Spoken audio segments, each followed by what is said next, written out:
Hello and welcome. I'm Nathan Newbrough, the CEO of the Colorado Springs Philharmonic, and I'm joined today by Ryan Bañagale. He's the Assistant Professor of Music at Colorado College, and we are thrilled to have him in our community. He was a grad at Colorado College and is one of the foremost authorities on the works of George Gershwin.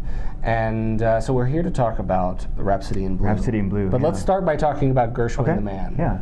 Tell us more about him. I mean, Gershwin is someone who's such an iconic figure. I mean, he's someone who so many people have told so many stories about. So we know a lot about his biography, just people who have kind of told his story over time.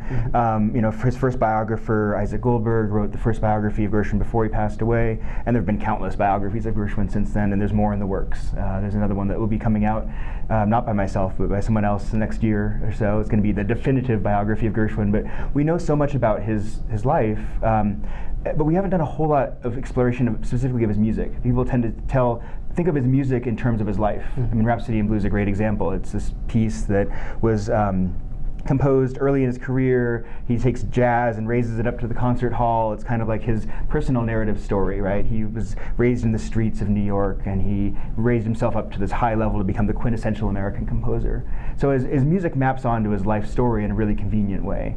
But it's not always necessarily the exact truth of the story, but it's a really good story. Yeah, of course. Yeah, those stories are out there. Talk to us about some of the myths and legends about Gershwin himself, but also about Rhapsody in Blue. Yeah. Well, I mentioned that him kind of being raised on the streets as a kid. His parents moved around a lot. His dad opened and closed a lot of businesses, and so they were always in the different kind of boroughs around Manhattan. But there's a wonderful story about the day that there was going to be a violin recital at school, and he didn't want to go, so he skipped it, to go out and play baseball or play hooky with his friends, and he got partway away from the school and heard the violin being played and got so wrapped up in the sound that he had to go back, and he kind of stood outside to listen to it, and because he had skipped out of class he couldn't go back, so he waited outside in the rain all afternoon until the kid who had played the violin came out and they got to be friends, and that's how he kind of fell in love with music. Yeah. Whether that's a true story or not, we don't really know. It's a really good story, and it's one that Gershwin told a lot,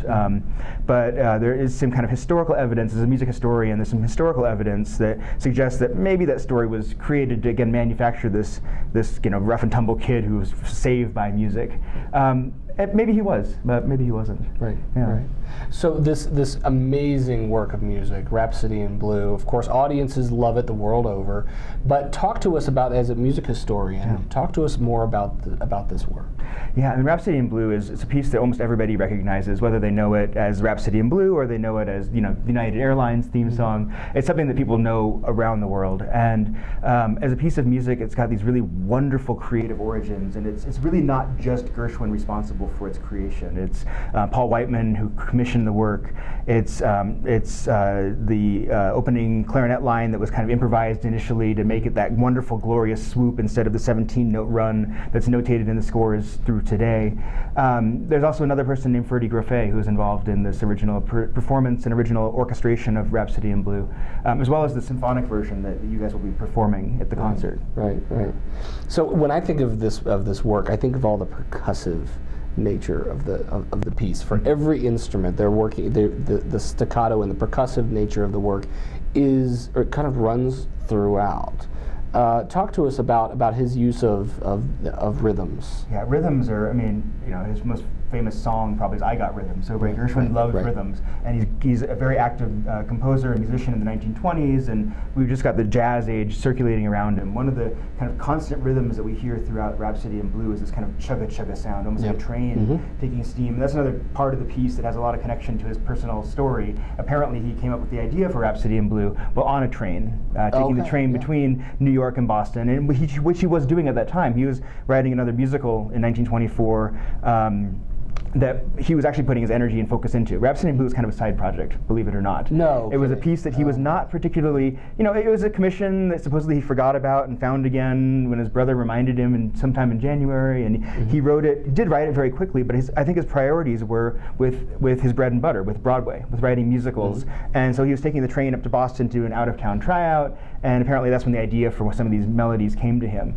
So that we can't deny that there is a rhythmic pulse to it. There's certainly one that sounds like a train or a subway, Right. which would have been what he was surrounded by. Gershwin absorbed all the sounds from his environment and translated them into his scores. Yeah. So was George Gershwin taken seriously by the serious composers of the day? It's a good question.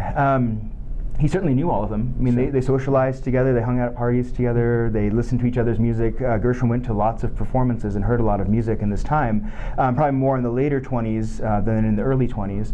But he was a big fan of modernism, and there's actually elements of Rhapsody in Blue that do take a modernist approach to it. No kidding. So it's not stuff that survived into the current score. The current score has excised several passages, particularly the piano solo. And so there's actually a new complete works of Gershwin edition that's underway at University of Michigan, part of the Gershwin Initiative.